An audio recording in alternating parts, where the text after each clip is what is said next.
Welcome back and welcome to Ultra Uncovered. I'm Russell Ditzworth.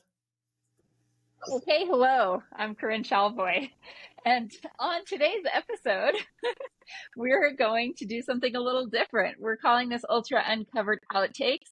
And yes, it's only our second uh, so-called episode, but we're already just switching it up because we can do whatever we want. And we want to talk about something very important that's happening this weekend, and that's the Olympic Trials Marathon. Yes, for all that are listening, this is going to be 95% of the time a trail and ultra running podcast, but this is something that happens once every 4 years. And I mean, there are some trail runners that are racing this. So we're kind of excited about it. We're having a little watch party this weekend here in Castle Rock, and we're following along. And Russ, for all who don't know, follows a lot of sports, but he follows track and cross country and road way closer than I do. So I had to do a bunch of research for this episode. He just basically knew everything already. So he's going to do No, I majority just of the lost talking. you. But to start out, so we're going to do a few things. We are going to give our picks. We're going to talk about some dark horses. We're going to do shout outs and people that we're rooting for that you may not have heard about or you may know in this audience. And then to start off, I think something that's important is to understand how people qualify for the Olympics. So Russ is going to give a little bit of an overview of the qualification process, and take it away, Russ. Yeah, so just real high level, the Olympic trials is set to select the team for the Olympics, for the marathon. And traditionally, countries can send up to 3 representatives. And the way it has worked this year is that I've heard a lot of conflicting information out there, but the way it works right now is that there are 2 times to hit for the men and the women in order for countries to unlock their spots. So for the men, they have to hit 208.10 to unlock spots for their country. And for the women, they have to hit 226.50 to unlock spots. And the big story in the United States is that until Chicago this year, the men had exactly 0 people who had run 208.10 inside the window. So we technically didn't have any spots unlocked for the U.S. Now, Connor Mance and Clayton Young both ran under 208.10 in Chicago, unlocking 2 of the 3 spots. So we're guaranteed to have 2 marathoners from the United States, and that's as many as can be named after Saturday, unless somebody other than those 2 runs under 208.10. But for the women, there's already been 16 American women who have run under 226.50. Ladies crushing it. So they are guaranteed their 3 spots for sure. Now the other time that's also very critical is that once the United States has however many spots they're going to have for the marathon, they can select whoever they want, and the U.S. holds a trials in order to select those people. Other countries may do it by committee, or may kind of look at who's in best form and send those people, or they may only have 1 or 2 that qualify, and that person is just the person that ends up going. But for the United States, with in order to go to the Olympics, you still have to run under a certain time. The U.S. can't just send anybody. So for the men, they still have to run under 2:11:30 to even be eligible to go, and the women have to be under 2:29:30. So for the men, there's at least 19 men that have run under that within the time period. And so there's a contingent of people that could qualify that way, as long as they've run that time. And then for the women, there's 28 in the field that have run under 2:29:30. Now, the women's field, in my opinion, the women's field will go faster than that for the top 3, so it's kind of a non-issue. For the men, it's interesting. The Olympic trials record is 2:09:02 by Ryan Hall. And so I don't know if it's very likely that the race will go under 2:08:10 to get that automatic spot and that unlocked spot, but it could very well go, it will likely go under 2:11:30. So even if some folks that haven't hit that time yet, if they're in the top 3, they're still likely to be in position to go.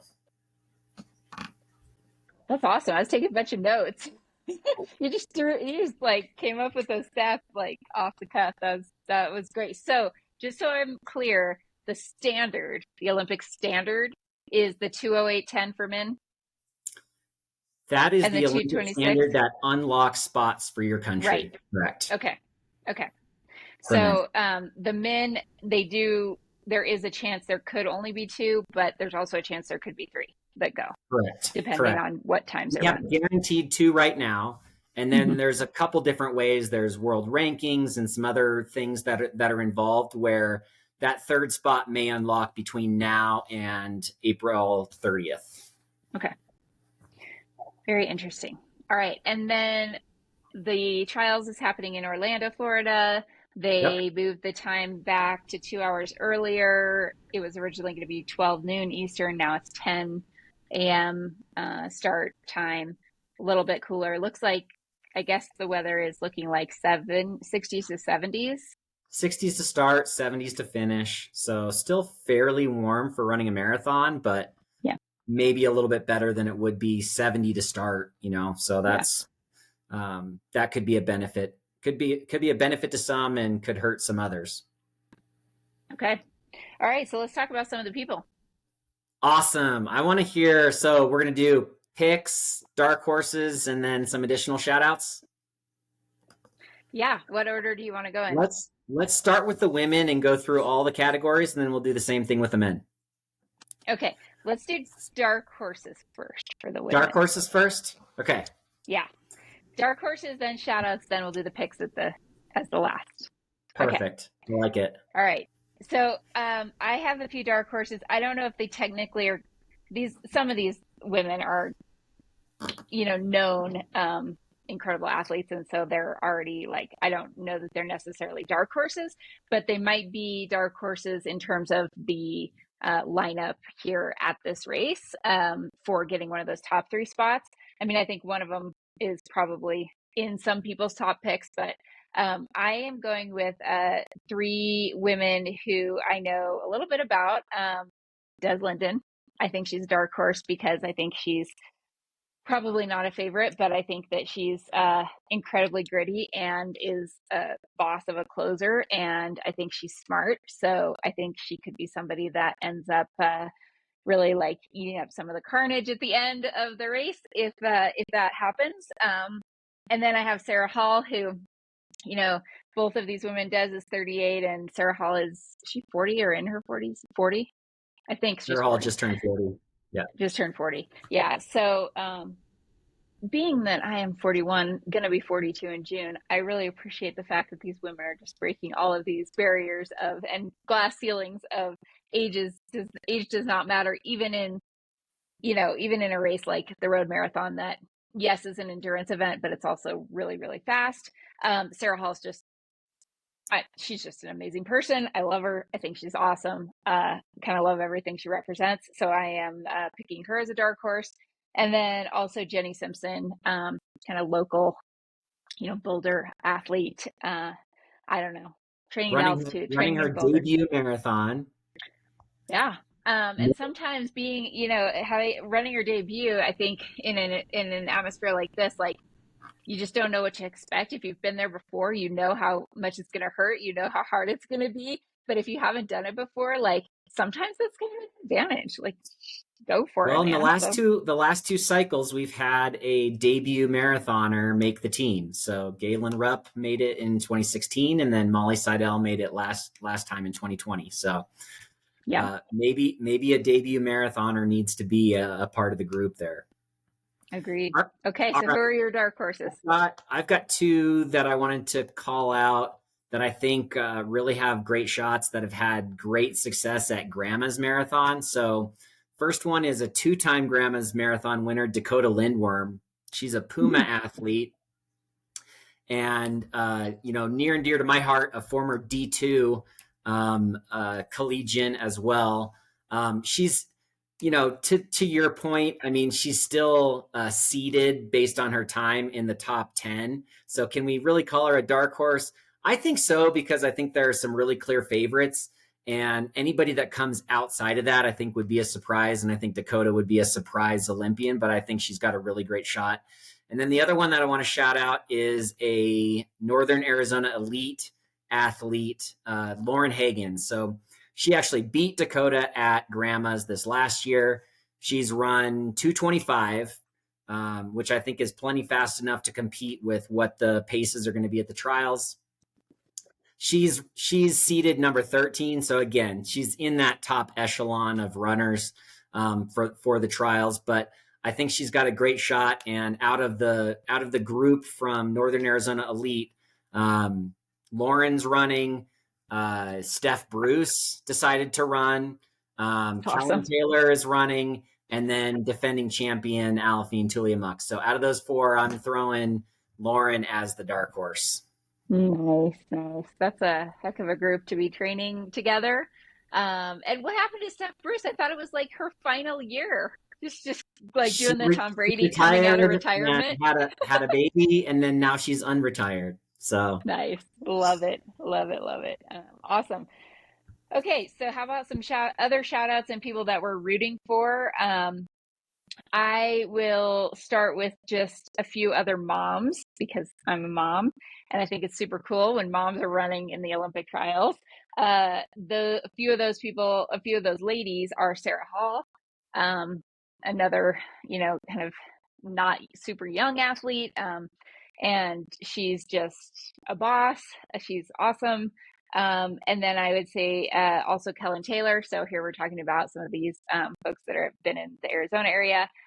Sarah Vaughn is also a mother, and just shout out to the moms.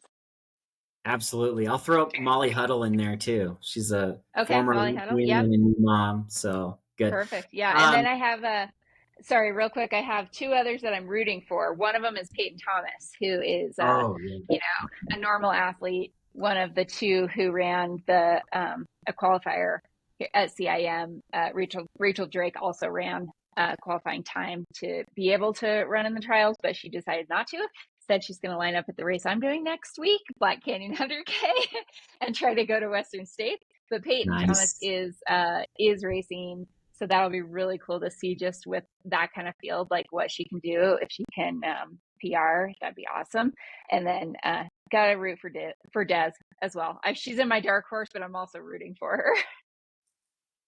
Love listening to Des and following her story. And I love that she's such a fan of other sports as well. So she gets super into the San Diego Padres with Josh Cox. And it's really fun to see her do stuff like that. And then, she was fourth at the last trials, and arguably that could be the worst spot to be in. That's tough. So, definitely rooting for her to have a good one and enjoy her day out there.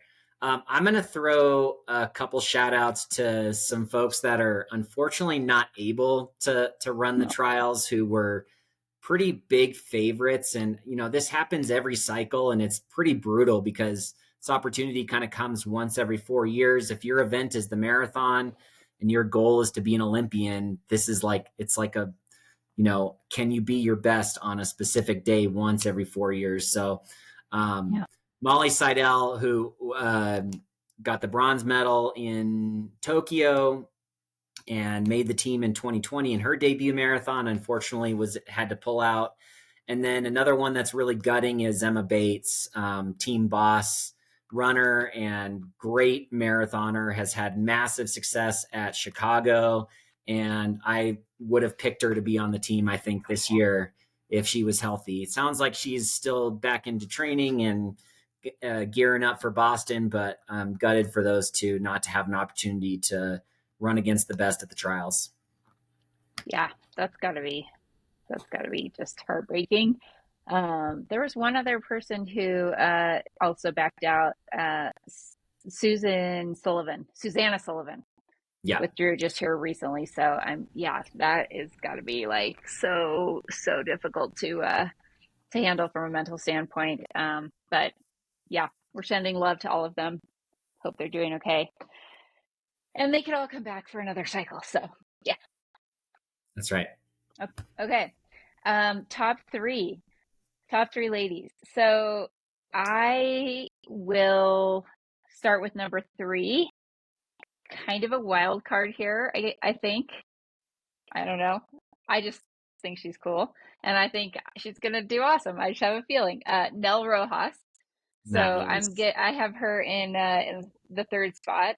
I'm going not probably contrary to some people. I'm going Emily Sisson number two.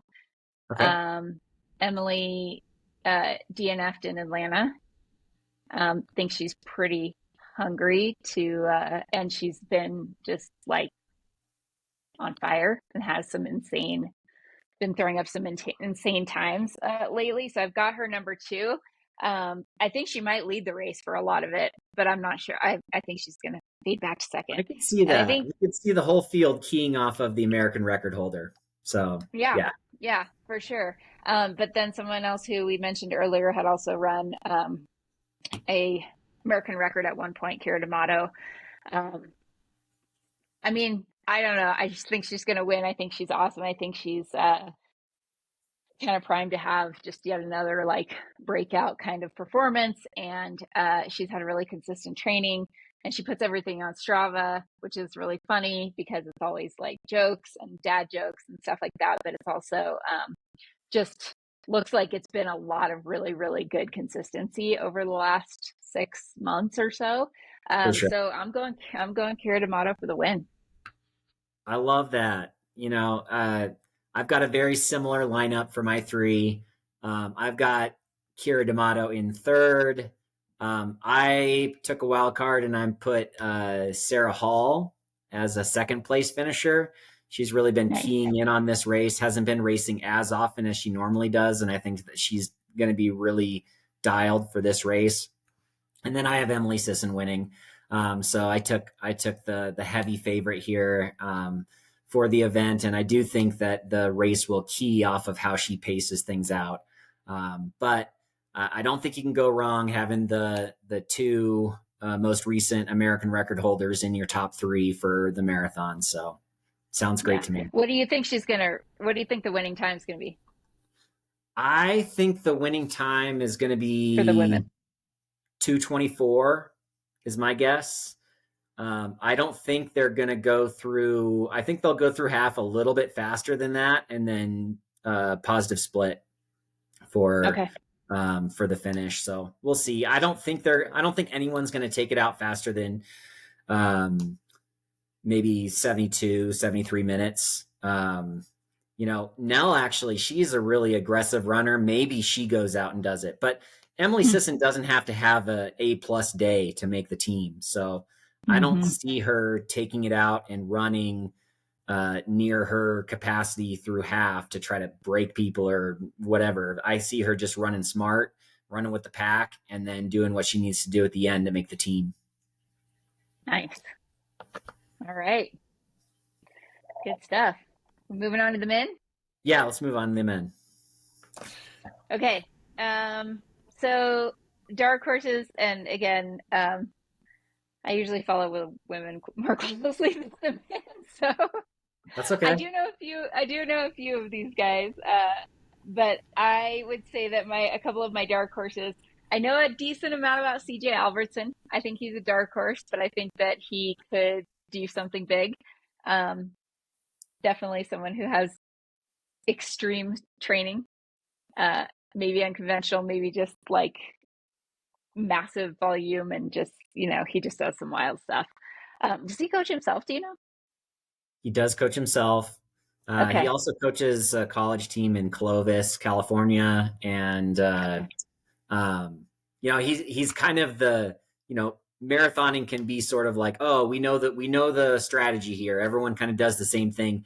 CJ experiments a ton. He's got like heat lamps and a treadmill inside a humidifying area, and he's really been keying in on the heat training piece of it. So he's one of the guys that probably wishes that it would have been like 80 degrees or 90 Yeah. degrees because he's ready Yeah. for it for sure. And he's run, he specifically ran a few marathons at the end of the year just to make sure that he had the Hmm. Olympic standard of 2:11:30. That way, if the race, however the race goes out, he's not concerned about time. He's just concerned about racing. So I Yeah. like that. He's seated in the top. I think he has a 210 seating, so he's like in the top 10 or 12 men. He's gonna be a contender. But yeah, I Also, love Jay. question of if he's maybe overcooked since he did race the back-to-back weekend marathons, right? Not that long ago. I don't know. Potentially, but this is not outside of his norm. He does a lot of long, hard, long runs. That's Yeah. pretty normal for him. And I don't think running 2:11.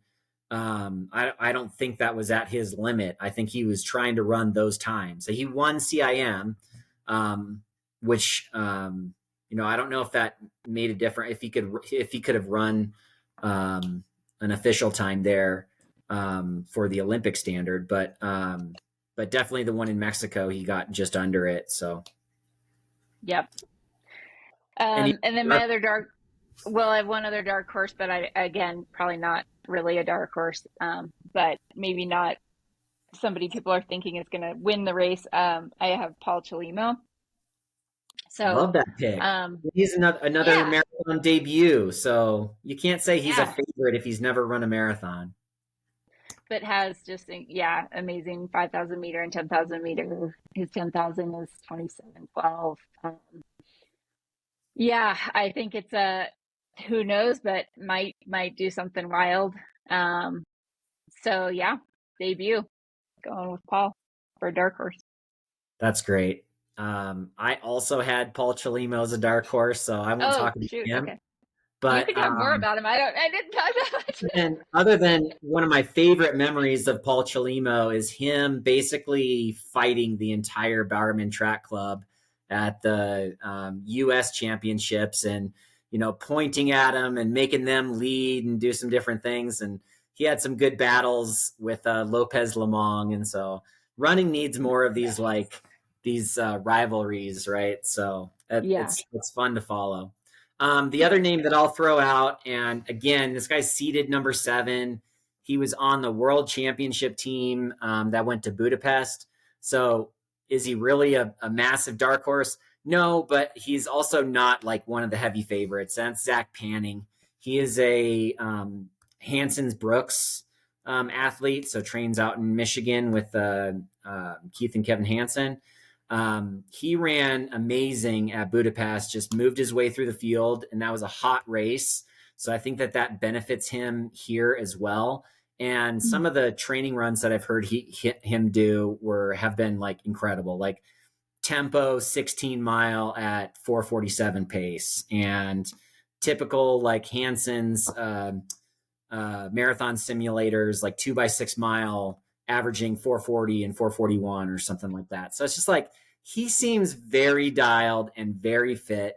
And one of the things in the interview that I heard with him that I loved is that he said that he's like rooting for the small market team. Like, so if you like rooting for those small market sports teams, not the Yankees, not the Patriots, and you want to see like the Detroit Lions go and win the Super Bowl, like we can all, since that can't happen, maybe we can all just root for Zach Panning to make the Olympics. Okay. Zach Panning. Got it. All right, Um, you want to do a shout out? Perfect. I just have one shout out. I think it's one Yeah. of yours as well. So you can add some color because I think you know him a little bit better. But Jonathan Aziz, or John Aziz, who is local here in Colorado. He's in the Springs. Um, he is running the trials and he is dang fast. He is partner to Tara, formerly Richardson, now Aziz, who's also an insane, not only fast road, but also mountain runner. And yeah, just sending some vibes for the local favorites or the local legends, John Aziz. Hoping I don't know. Do you know what his PR is? His marathon PR? 2:15 Some low. okay, He's in yeah, 30 or 40 seated that's so runners. cool. And Very he's cool. young. Yep, young guy. What I like, so two-time Pikes Peak Marathon champion, and he's also run on a few of the U.S. mountain running team events, made those Mhm. teams and gone and run those events. But one of the things that I love was in his bio, he said that his favorite running memory is pacing Tara for the last 30 miles of the Leadville Trail 100. Well, here's a I was run I was running it that and year. that's his favorite. That's his favorite running memory. That's so cool. And that was her first and maybe only. I think I asked her if she's going to run another 100, and she's like, not anytime soon. Yeah, we ran a little bit together early on in that race, before I completely died and crawled into a hole. But yeah, that's cool. That's cool. I mean, as we know, pacing duties and pacing experiences are like some of the coolest memories that you can have with people. So that's Yeah, awesome. absolutely, absolutely. All right. I'm gonna shout out two other guys real quick. The first is Charlie Lawrence. So Yeah. yeah, he's running the trials, and he recently in November broke the 50-mile world record, Jim Walmsley's 50-mile world record at Tunnel Hill. Ran Hmm. 4:48 at Tunnel Hill. And so we claim him in the ultra world, but he's out in Florida to run the Olympic trials. I think he's pretty good friends with Des Linden as well, from his days back at Hanson's. So that's a cool little connection, but he seems like a really neat guy and an easy guy to root for. So shouting him out. And then one other is a Strava follow that I've had recently, and kind of represents kind of like the, you know, the just the hardworking nature of like the types of people that are looking to qualify for the event and go and run it, still run seriously, but they're maybe not going to compete for the win. And that's a Jason Salyer, Salyer. And every time I see his last name, I want to call him Slayer, like he's just out there freaking slaying the trails and the roads and the track. Salyer the Slayer. Yeah. Salyer the Slayer. And I don't even know if I'm pronouncing his last name right, so hopefully I don't butcher it. But he's a neat guy. He took like a year off of any running, basically, and then came back, got fit again, and qualified for the trials at the 2022 CIM. It ran like 217 low, so wasn't like the last qualifier or anything. Had like 40, almost a minute to spare, and he has just been dialed. He seems like he's a real big fan of the sport as well.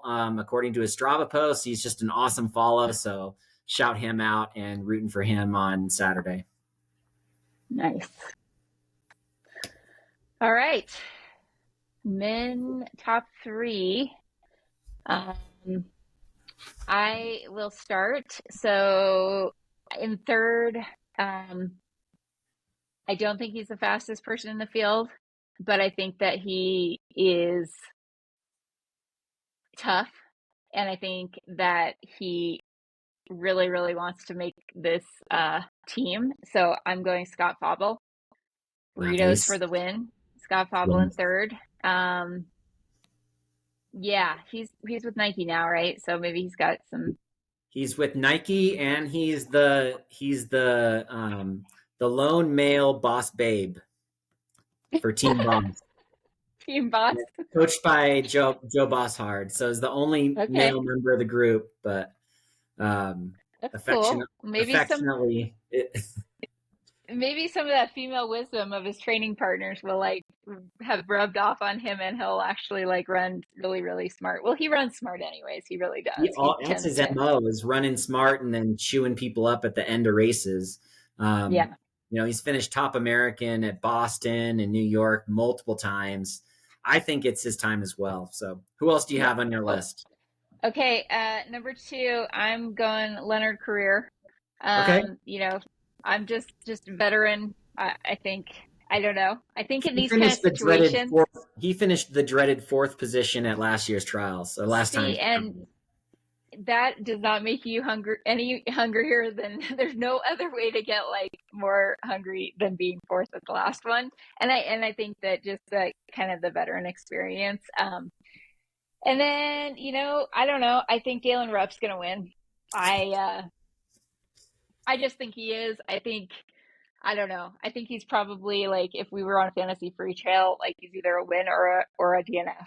But I think I don't know. I think he's gonna get it. I think he's been in, this environment for long enough. He's got the confidence level to make it happen. And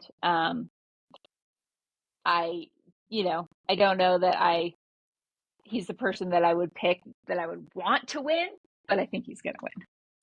It's kind of like, Tom Brady and Peyton Manning at the end of their careers. Like maybe they weren't like the best physically, or they didn't have like the best, stats or whatever, but they'd been there before. They had that champions mindset and they knew how to like pull through at the end. Like, so Yeah. I respect that pick.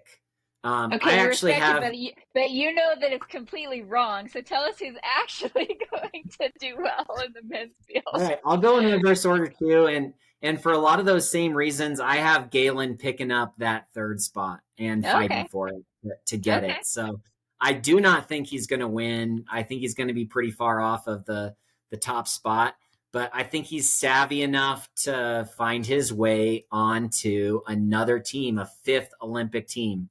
So third in the marathon and fifth Olympic team. I think he finds a way to make it happen. Is he like 38? He is 37. 37, yeah. Yeah. Man, that's awesome. Okay, cool. Keep going. In second, I have Scott Fauble. So we have very similar Oh, picks so far. okay. For a lot of the things I just mentioned, I mean, I think his training is going really well with Team Boss. I think he's jiving he hasn't said this much, but I think he's jiving really well with like the footwear and just all of the resources that Nike is providing. He did like a science and sport type of seminar at the Nike campus with Galen Rupp and a few others. And I feel like he got quite a bit out of that. So I think he's in a good spot. He's staying very quiet, and I think it's a quiet confidence right now. And then Like to win the trials, and I'm surprised you didn't have either of the BYU duo in any of your I know. but I do have Connor Mance winning the race. I just think he's a tier above right now, and if he's healthy and gets out there, I think he's just got that killer mindset and will find a way to get a victory here. He's never run a bad marathon. He is the number one seed, so I'm not going out on a super limb here, but in a way, by not picking, Clayton Young, who I think is a consensus top 3 pick in a lot of other folks' mind, I do think, we're maybe going a little bit off the grain there, but I do think Connor's going to take the win. But I am excited to see how the race plays out. Do you have any prognostications on what might happen in the men's race?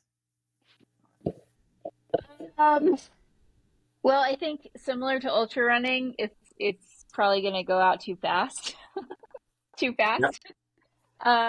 And I don't know, there'll probably be some blow ups, probably be some drops, as there might be in the women's race as well. I mean, this is kind of, people are going for it. So I guess that's sometimes what happens when you do that and you push the edge. I don't know. I don't have any predictions on.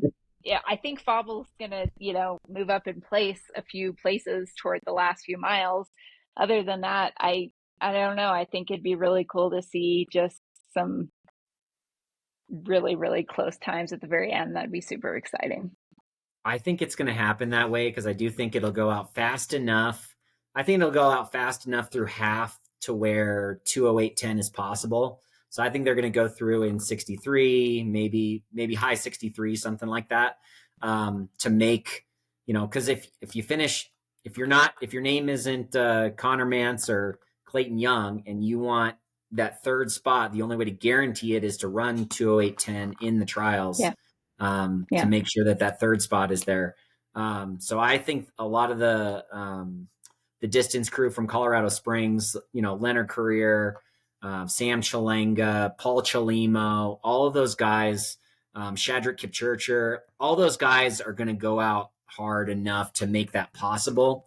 And then I think it's just going to be carnage from there, and we'll see what happens. But I'm excited. I'm excited to watch, and can't wait to see how wrong all my picks are. I'm sure we're both wrong, and there'll be some random person that we have not mentioned who ends up in one of the teams, but that's the fun of it. And yeah, I think it's going to be a good time, and it's going to be exciting to watch people run fast, and it's going to make us all inspired to go out and run on the roads afterwards in what might be a really horrible weather day here in Colorado. So yeah, it's good stuff. All right, well, I think that's it. Anything else about the trials? That's it. I hope everybody enjoyed, and that they will stay tuned for um, what we're really looking to do on episode 2 of Ultra Uncovered. Oh yeah, little teaser. Episode 2 is coming together. It's going to be awesome. It's an exciting race. We're going to be talking about. We're going to have an amazing guest on that one. So yeah, we're stoked. Thank you for listening, and let us know who your picks are. I guess if you listen to this, feel free to chime in with what we missed. All right. Bye. Bye.